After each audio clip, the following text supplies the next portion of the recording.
All right, thanks to first of all, thanks to everybody that came out to support our kids. Obviously, I'm pleased to get out of there with a victory. We've got a bye week staring us here in the face, and we're going to have to do a lot of work. After the bye week, we've got 8 straight games. So our guys played hard. They were ready to play. Defense was good. Offense was struggled. I mean, pretty inconsistent to say the least. But questions? How would you go about summing up the current state of the offense? I know you had the makeshift offensive line where you had guys shuffled and then tried Knox out, but how would you kind of sum things up right now going to the bye week? Yeah, I mean that was. First of all, I would say we played 2 pretty good defensive lines the last 2 weeks, but that being said, we have been inconsistent. At times it's been pretty good, not nearly consistent enough to score like we're going to need to score as the season goes along. We've got huge improvement to make. Shuffling the offensive line around shouldn't matter. All those guys have played a bunch of snaps. It's a byproduct of what we had to do, but as a whole, we've got to find a way to play better. In terms of Knox, do you regret, if you had to do it over, would you have put him in maybe when you were at the 50 or maybe waited until you weren't backed up? I mean, that moment and putting him in there. Yeah, I mean, it was the timing of him going in was not prescribed. I mean, I met with Braxton and Knox on Sunday of last week and told them at some point Knox was going to play in the first half. How much or how little, this wasn't a deal where one guy needed to be looking over his shoulder or whatever. The facts were Knox was going to play at some point, and also Braxton was going to go back in. That was the way it was going to be. I didn't know when. It's always hard to put a timing on those things because of the flow of the game and all that kind of stuff. But on first down, we run the ball and don't help ourselves. We don't get north and south, and now we're in second and long. And Knox is in a tough situation there, backed up on second and long.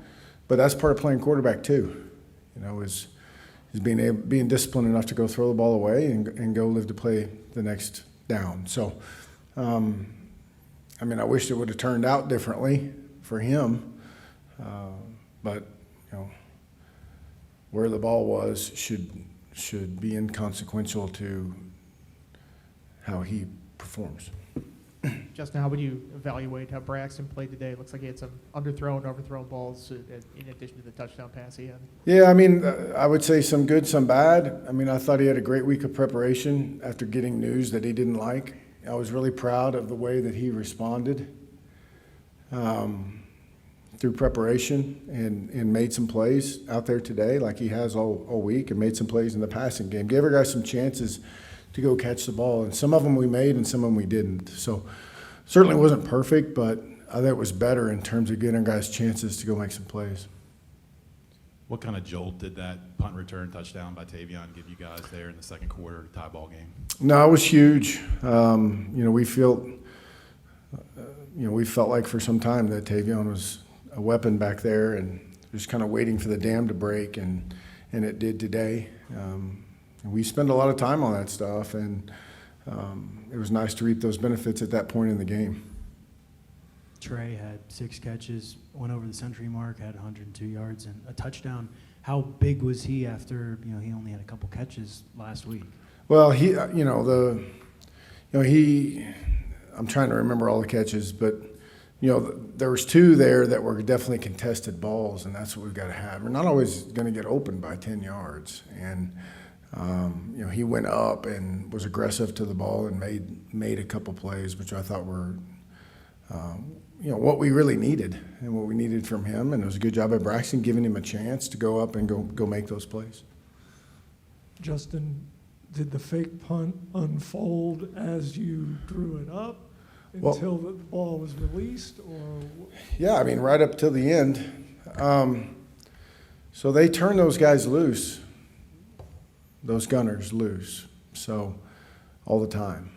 And it's like you watch it on film over and over and over and over and over again, And you go out there the first time to punt, and they do the same thing. And you practice it all week, and, you know, you're like, if it looks like that, you got to come to grips with calling it. And we did, and he got open by some substantial margin. And, I feel bad because, I grabbed Peter right afterwards and I said, you just worry about punting the ball now, okay? That's on me. I put you in a position to go throw the ball. And what I wanted to say is if you hadn't thrown it so darn well all week, then I would have not put you in that position in the game. But he had done so well during the week. And, obviously I don't know if it slipped out of his hands or whatever, but, that's on me. I put him in that position. It's something we wanted to take advantage of. And, I just grabbed him afterwards. I said, go punt the ball. Okay, don't worry about anything else. That's over with. You can't do anything about it. That's on me. Go punt it. And he punted it really well. Clearly, Blumerick is a powerful runner. I don't know if we've seen him throw yet this year. I mean, can he be used in other situations too in the future, do you think? I do, yeah. I mean, he can throw the football. He has a good arm, and he's got a lot of reps under his belt. So he doesn't have a lot of fear, I can tell you that much, like putting his head down and trying to get north and south.